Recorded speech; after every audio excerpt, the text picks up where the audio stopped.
Hi, and welcome back to the J-Cation Travel Podcast. I'm your host, Jason Paul, and this is episode number 5. On today's episode, we'll look at Royal Caribbean's Oasis-class ships and see if they're the best choice for your next family vacation, as well as my favorite specialty dining venues available on board.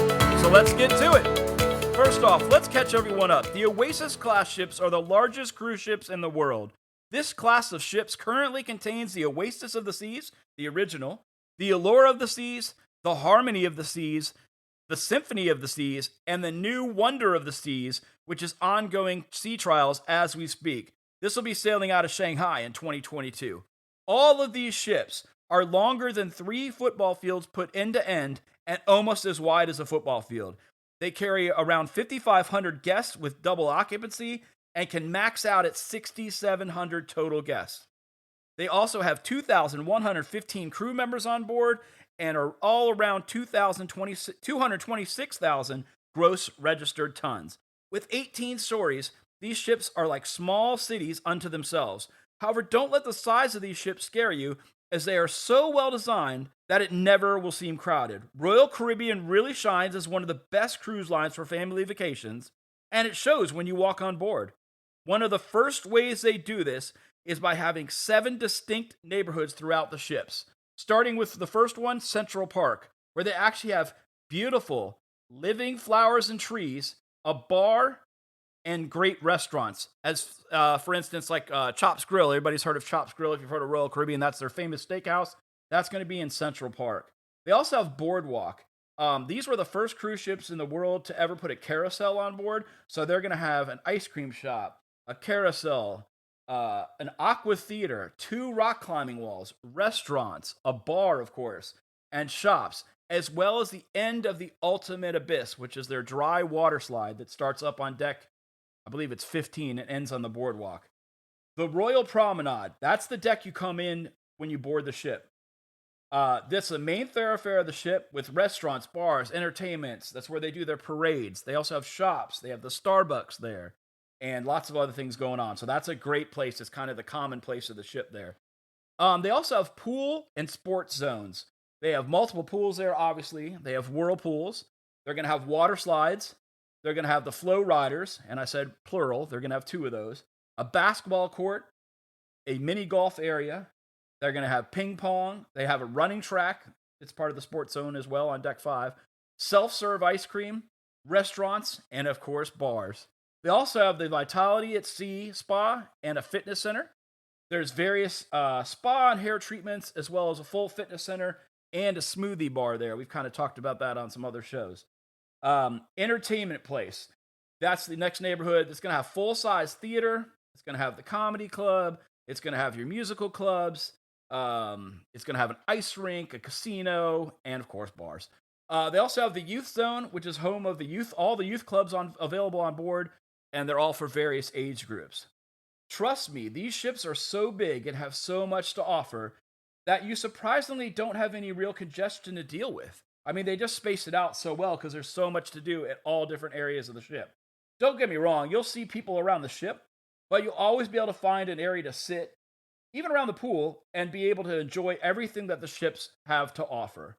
One of my favorite spots to sit and relax is off the running track on deck 5 forward, where there's a sitting area that is calm, peaceful, and perfect for a relaxing afternoon. That's going to be on the Harmony and the Symphony, and I believe on the Wonder as well, but I have not seen the renderings of the Wonder deck plans yet. But those are great areas to go that a lot of people don't go to, and it's a beautiful area to sit and relax. If you're someone who is worried about seasickness, I'm also happy to let you know that they have 4 stabilizers, 2 on each side to help keep the ship steady. These are basically think of like airplane wings that they can extend out the side of the ship underwater, of course, and they can adjust them to combat the different waves and the how everything's going in the ocean that day. I personally have only felt the ship movement once, and it wasn't that big of a deal. However, if you are someone who is more susceptible, then I would recommend bringing some Dramamine or whatever works best for you on board. They also have it downstairs in the medical area. You can go down there. They have like a vending machine, basically, and you can get like meds like that, like over-the-counter stuff, real easy, if that's something you need to take care of. All these ships contain amazing dining that is covered by your cruise fare. But if you're looking to take your cruise to the next level, I highly recommend adding a specialty dining restaurant or two, or maybe a special dining package to your cruising adventure. My personal and my family's favorite Oasis class ship is the Harmony of the Seas.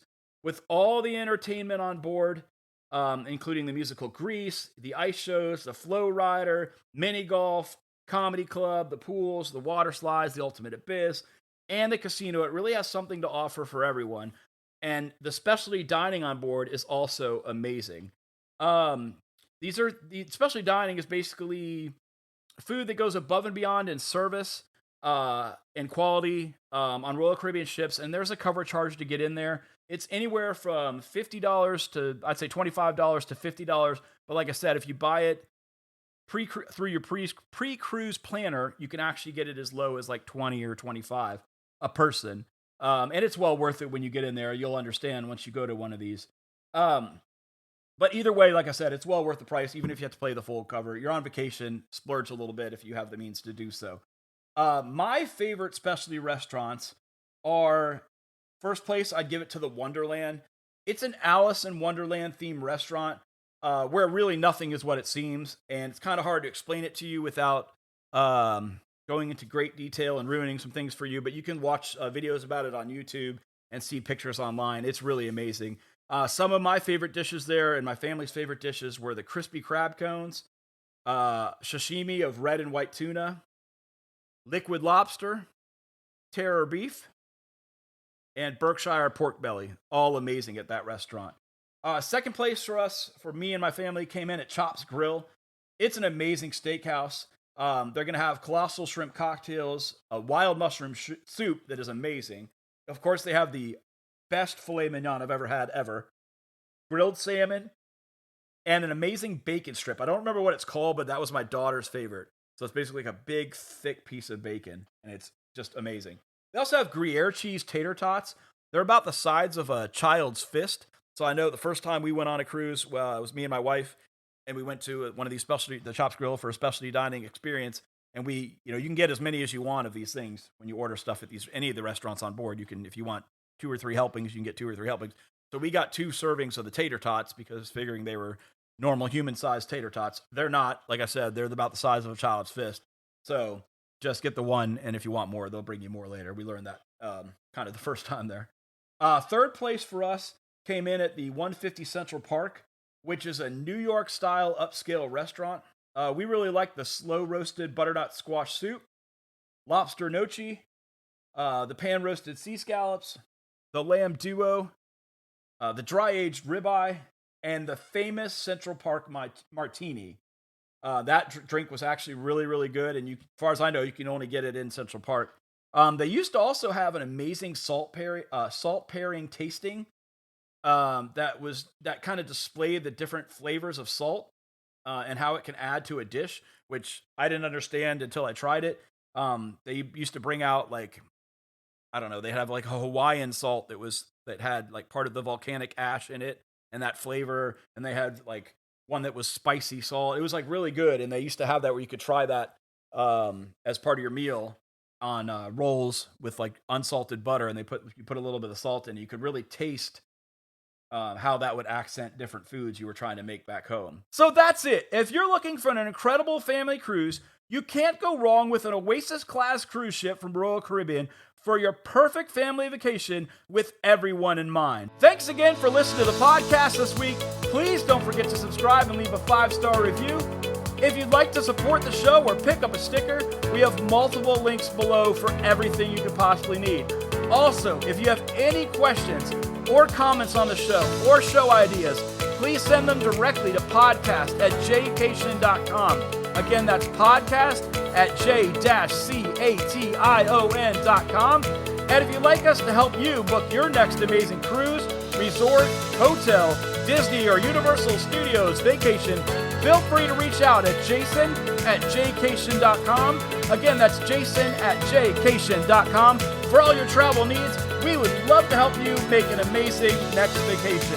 Thanks again for listening, and see you next week on the J-Cation Travel Podcast. See ya!